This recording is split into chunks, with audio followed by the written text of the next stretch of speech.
we're going to have to play very well. It's a very experienced, very, very successful Australia team, and ultimately we're going to have to be at our best to try and do that. But the girls are so excited about the opportunity to do something a little bit special, and obviously delighted that it's a Red Bull game first. I think the last Ashes Test match, we had 2 days preparation going into that Canberra Test, so we've had probably 4 or 5 weeks of really good Red Bull prep now, with this Test match in mind. So we feel certainly ready, and really clear on how we want to do things and the tempo of how we want to play.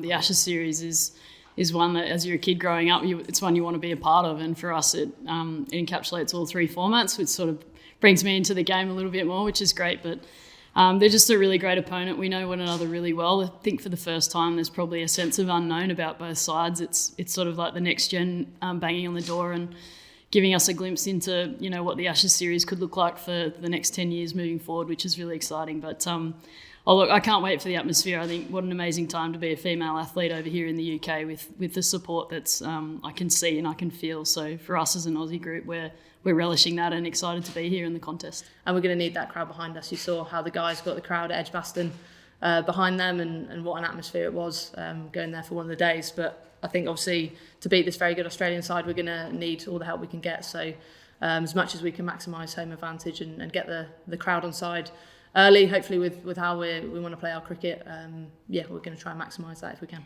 It's kind of the most exciting part. I mean, all we play is white ball cricket, so having the Test match just, I guess, gives it relevance in our calendar if we're putting it in multi-format series. I actually really love that it's first up. I think it's a great opportunity for 2 groups who don't get to play a lot of red ball cricket to have a real opportunity to prepare for that. Like I said, we play so much white ball cricket. The fact that we're flipping from Test match to T20, no one seems to be overly concerned about, because we know what we're doing in that format. So yeah, absolutely love it. I still like the fact that it's worth 4 points. I mean, it's a lot of points up for grabs, and 5 days potentially producing a result.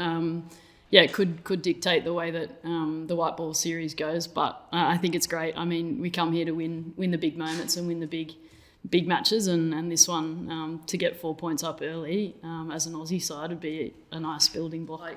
We're obviously a different team, and we want to play to our strengths as much as we can, but there are some parallels in terms of we want to play entertaining cricket. And I think when we do play red ball cricket as women's cricketers, we feel like we're fighting for the format a little bit sometimes, and I think we've talked about how actually it's really important that we do play cricket that people want to watch, because we want future generations to be able to play Test cricket. And it sometimes feels like if there is a slower period in women's Test matches, then the debate kind of starts about whether women should play the game. And ultimately, as players, we want to make it entertaining and want to make it fun for people to watch.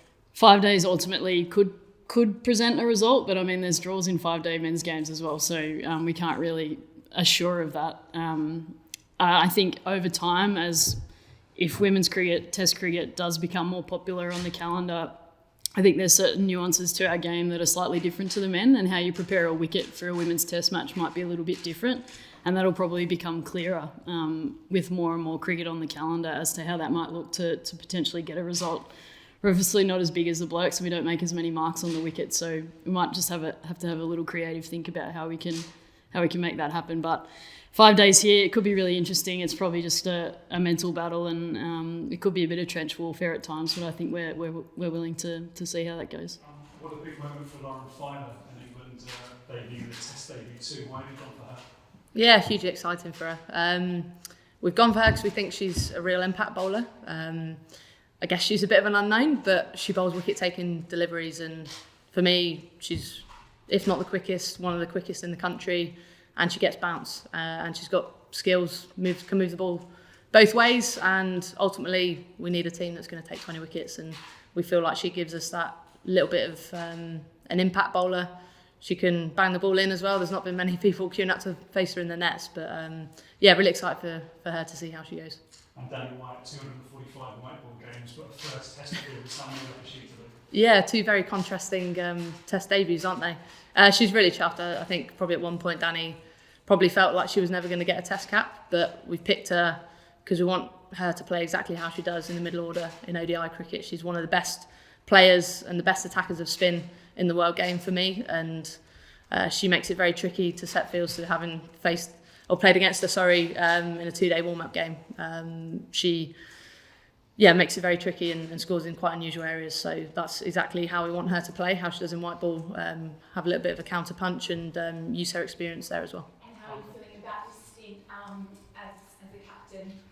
Yeah, really excited. I think a sense of nervousness, but I think at the same time it's mainly excitement. I think this is probably one of the most hyped women's Ashes series that I've been a part of over here. Even just looking how many people are in the room today, it's really exciting. And on the back of what took place yesterday, I mean, it's a really exciting time to be over here to play cricket. So from that sense, I think me and the whole entire group are just ready to get out there and get underway and see what's going to unfold. I think I've seen a lot of progression actually in the group over the last 3 weeks, and there's always a really good vibe when we get a chance to focus on red ball cricket because we don't play much of it. None of us have played it growing up.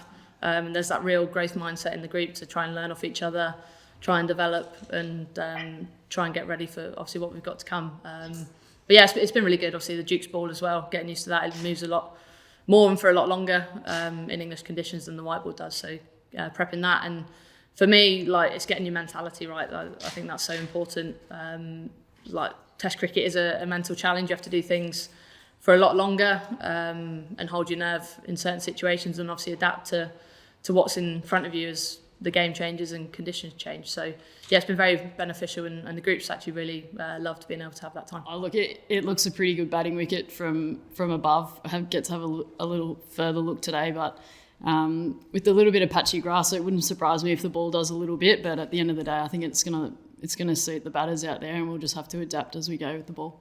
I appreciate you guys have your own test to concentrate on. Have you exchanged any words with Merce or your male counterpart Ben Stone, giving any words of advice ahead of tomorrow? Not Ben, no, but I've spoken to Stuart about the conditions. He's obviously played a lot of cricket here, and this is my first ever game at Trent Bridge, unbelievably. So it's quite an unknown. I got lost on the way to lunch earlier. I'm not used to not knowing my way around a cricket ground, but yeah, lots of really useful stuff on him, on how to bowl on this pitch, how the pitch changes over the course of obviously the cricket that he's played here. So that's been really useful, and I think we've had a lot more interactions with the guys actually with how the Ashes has been marketed. So that's been really nice, and the guys have been really supported, and that's yeah, really helpful for us as a group. Yes, there are over 80,000 tickets sold for the series, and actually 15,000 for the Test match alone. How pleasing is that? Yeah, it's really exciting.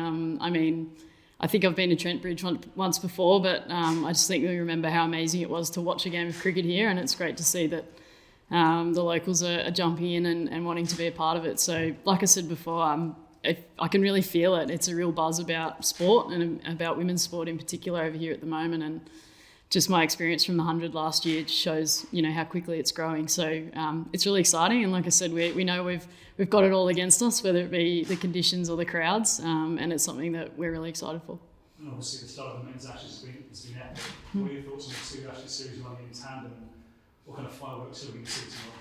Yeah, I actually really like it. I mean, there's a genuine support from both sides for one another, and a little bit of a crossover, which we don't really get very often. We're sort of on opposite sides of the world a lot. So the fact they're in the same place at the same time and sort of cheering one another on, and for me, it was a great opportunity to watch Test match cricket at its finest and see, some different, not necessarily the planning and what goes on, but just watching how it all unfolds and how different the styles can be and can be effective. So yeah, absolutely love it. I think there's a heap of Aussie support over here as well, which is awesome. I'm sure the walkabout pubs are pretty full.